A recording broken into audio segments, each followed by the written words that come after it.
أعوذ بالله من الشيطان الرجيم بسم الله الرحمن الرحيم। সম্মানিত সুধী, আজকে আমরা যে বিষয়টি নিয়ে আলোচনা করব, যে একজন আমাকে প্রশ্ন করেছিল যে পাখি পালন করা বা পাখিকে পোষা প্রাণী হিসেবে বাসায় রাখাটি জায়েজ আছে কিনা, এটা কি আমাদের জন্য গুনাহের কোনো কারণ হবে কিনা, বা কোনো ওয়াইল্ড বার্ডকে বা বন্য পাখিকে আমরা ধরে পোষ মানাতে পারবো কিনা। চলুন আমরা এই বিষয়টি পবিত্র কোরআন থেকে দেখে নেব। পবিত্র কোরআনে আল্লাহ তাআলা এই বিষয়ে কি কোনো অনুমতি দিয়েছেন নাকি কোনো নিষেধ করেছেন, সেটাই আমরা এখন পবিত্র কোরআন থেকে দেখে নেব। আমরা চলে যাব সূরা আল বাকারা 2 নম্বর সূরা 260 নম্বর আয়াতে। এখানে আল্লাহ তাআলা বলতেছেন, وَإِذْ قَالَ إِبْرَاهِيمُ رَبِّ أَرِنِي كَيْفَ تُحْيِي الْمَوْتَى قَالَ أَوَلَمْ تُؤْمِنْ قَالَ بَلَى وَلَكِنْ لِيَطْمَئِنَّ قَلْبِي قَالَ فَخُذْ أَرْبَعَةً مِنَ الطَّيْرِ فَصُرْهُنَّ إِلَيْكَ ثُمَّ اجْعَلْ عَلَى كل جبل منهن جزءا ثم ادعهن يأتينك سعيا واعلم أن الله عزيز حكيم। আর যখন ইব্রাহিম বলল, হে আমার রব, আমাকে দেখান কিভাবে আপনি মৃতদেরকে জীবিত করেন। তিনি বললেন, তুমি কি বিশ্বাস করনি? সে বলল, অবশ্যই হ্যাঁ, কিন্তু আমার অন্তর যাতে প্রশান্ত হয়। তিনি বললেন, তাহলে তুমি 4টি পাখি ধরে নাও, তারপর সেগুলোকে তোমার প্রতি পোষ মানাও, তারপর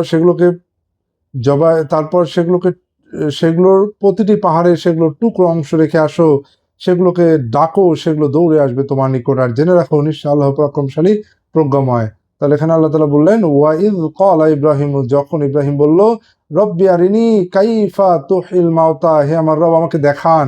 আরিনি মানে আমাকে আমার এই চোখে দেখান। কাইফা তুহিল মাউতা, কিভাবে আপনি মৃতকে জীবিত করেন। ক্বালা আওয়ালাম তুমিন, আল্লাহ তাআলা বললেন, তিনি বললেন, তুমি কি বিশ্বাস করনি? ক্বালা বালা, সে বলল, অবশ্যই হ্যাঁ। ওয়ালাকিন লিয়াতমাইন্না কলবি, কিন্তু এতে আমার অন্তর প্রশান্ত লাভ করবে। ক্বালা ফাখুয আরবাতাম মিনাত তয়রি, আল্লাহ বললেন, তিনি বললেন, তুমি ধরে নাও 4টি পাখি। ফাসুরহুন্না ইলাইকা, তারপর পোষ মানাও তোমার প্রতি। সুম্মা জাআল আলা কুল্লি জাবালিম মিনহুন্না, এরপর প্রত্যেক পাহাড়ের উপরে রাখো মিনহুন্না জুজহান, তাদের কর্তৃত অংশগুলি। তার মানে এখানে আসছে যে এই পাখিগুলিকে, 4টি পাখিকে তুমি জবাই করে বা কাটাকাটি করে 4 অংশ ভাগ করে প্রতিটি পাহাড়ের উপরে এই পাখিগুলোকে রাখো। সুম্মা দুউহুন্না, এরপর তাদেরকে রাখো। ইয়াতিনাকা সায়া, তারা তোমার কাছে দৌড়ে আসবে, তারা তোমার কাছে ছুটে আসবে। ওয়া'লাম আন্নাল্লাহা আজিজুন হাকিম, তুমি জেনে রাখো আল্লাহ তাআলা পরাক্রমশালী, মহাবিজ্ঞ। তাহলে এখানে আমরা যে বিষয়টি নিয়ে আমরা জানতে চাচ্ছি, আল্লাহ তাআলা ইব্রাহিম আলাইহিস সালামকে বললেন, তুমি ধরে নাও পাখিদের মধ্যে থেকে 4টি পাখি এবং তোমার প্রতি পোষ মানাও। তার মানে এখানে আল্লাহ তাআলা ইব্রাহিম আলাইহিস সালামকে 4টি পাখি ধরে নেওয়ার কথা এবং পোষ মানানোর কথা বলেছেন। তাহলে আপনি যদি 4টি পাখি ধরে নেন, বা কোনো পাখি যদি ধরেন, সেটা ওয়াইল্ড হোক, বন্য পাখি হোক, আর সেটা কেজ বার্ড যেটা বাজারে পাওয়া যায়, খাঁচায় খাঁচায় থাকে, যে কোনো পাখি হোক না কেন, আপনি সেটাকে পোষ মানাতে পারবেন। আপনি সেটাকে আপনার পেট হিসেবে নিতে পারবেন। আপনি পোষা পাখি, এটাকে পরিপূর্ণরূপে জায়েজ হিসেবে নিতে পারবেন, কারণ আল্লাহ তাআলা এই বিষয়ে আল্লাহ তাআলা ইব্রাহিম আলাইহিস সালামকে এই হুকুমই দিয়েছেন।